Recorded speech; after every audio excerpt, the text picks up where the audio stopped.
Ito mga lodi, mga idol, ito panibagong vlog na naman tayo at adventure at dito sa Malbar, Tanawan, Batangas at dinayo namin tong sinasabing alulod na talaga namang bukal daw na papaliguan at napakalamig daw ng tubig dito.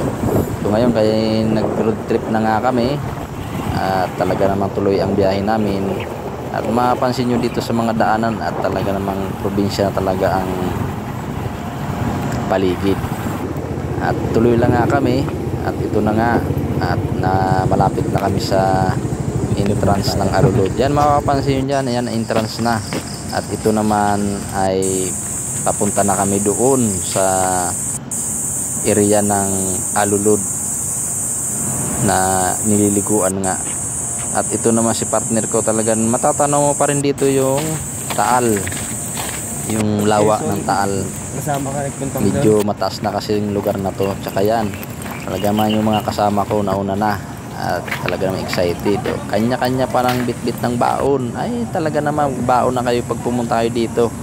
At talaga namang press na press ang paligid. At malilibang ka sa paligid dito.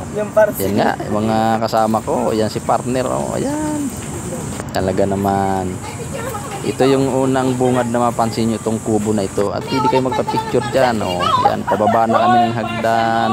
Talaga naman maraming steep na hagdan ang ratahakin mo dyan, palusong. At diretso lang kami. Yan, yung exercise na rin kasi mahaba yung hagdanan na ito. At dito naman makapansin nyo may handrail naman at safe. Kailangan na humawa kayo dito pagka pababa. Pag hindi pa sanay may hawakan naman. Yan, may handrail naman mga guys. At makapansin mo talaga naman bundok na. At malaking puno na makikita mo dito. Talaga namang fresh ang hangin talaga naman. Ito naman pababa pa. Yan, pababa pa kami. At dito sa baba nga makikita mo na yung swimming pool ng Alulod. Yan, oh, makikita nyo dyan. At nadatan nga namin may mga nagliligo na at saka maraming puno na makikita. At ito na, at makikita mo na rin dito na may cottage na rin. At ito na nga yung pool, man-made na pool. Yan, malinaw na tubig at gagandahan mga bato. Grabe talaga. At ito na nga guys, oh, mapapansin dyan talagang running water yan.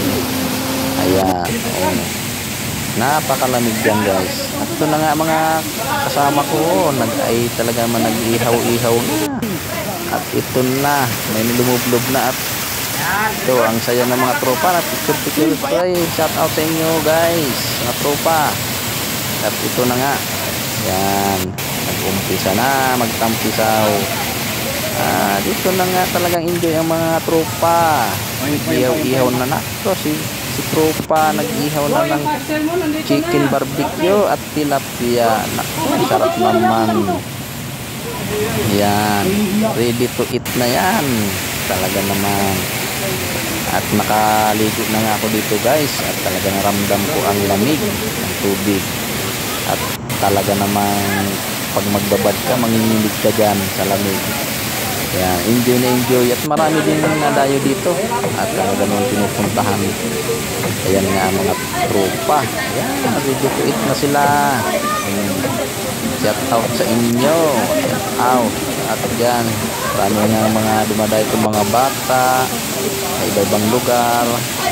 Ayan, dinadayo din talaga to kasi napakamura ng entrance dito, 10 piso lang. Oh, saan ka pa? Yung cottage dito, napakamura, kayang-kaya ng bulsa. Ayan, yung mga lamesa naman yan na pili nyo pistuhan. Oh, napansin nyo dyan.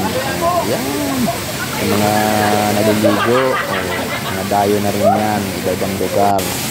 Babad, City, at talaga naman manginginig ka sa lamig dyan. Kaya hindi mo kaya ang lamig, aahon ka talaga. Grabe. Ayan guys, so mapapansin nyo dyan talaga naman, oh, napakaganda, talagang natural talaga ang kalikasan, oh. Oh, sarap nila. Oh, tampisaw na sa bukal. Ayan. Kahit magbabad ka dyan. At dyan sa ilog na yan, ayan oh, sa may mapansin na dyan mga isda maliliit. Talaga namang may enjoy ka. Oh, tampisaw pa. Ala, sige. Naku, si Buddy, talagang enjoy din oh. Shout out sa'yo, Buddy. Go pa. Yan. Talagang bukal talaga yan. Mapansin nyo dyan. Talagang kahit magbabad ka dyan. Talaga naman. Pansin nyo ang paligid. Talaga naman. At dito naman guys, mayroon naman ditong lifeguard na babantay. So, maalalayan naman tayo dyan. At yan guys, talaga namang mapansin nyo.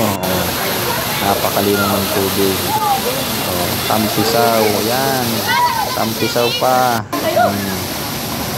Talagang enjoy. At talaga naman, napakalino ng tubig talaga.